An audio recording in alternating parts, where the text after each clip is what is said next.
রান্নাঘরে আগুন আবারও ধরালো, সিলিন্ডারে আগুন, ফের বাড়লো রান্নার গ্যাসের দাম। সিলিন্ডার প্রতি 50 টাকা বাড়লো এলপিজির দাম।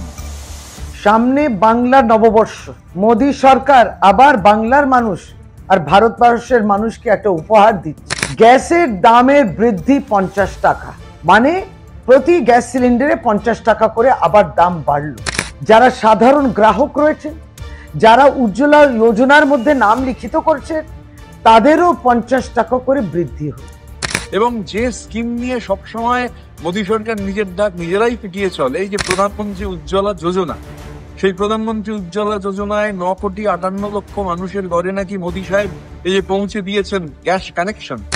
কিন্তু কতজনে একটিও পরবর্তীকালে নিতে পারেননি সিলিন্ডার, তার সংখ্যা কত? 1,18,00,000। আর যারা মাত্র একটা সিলিন্ডার নিতে পেরেছেন এই উজ্জ্বলা যোজনার মধ্যে, তাদের সংখ্যা জানেন? সেই সংখ্যা হলো 1.51 lakh. Today, the price of 900 essential medicines have been increased, whether it's for heart, whether it's for diabetes or common cold. On top of that, the insurance, which is the life and health insurance sector, also 18% GST has been levied.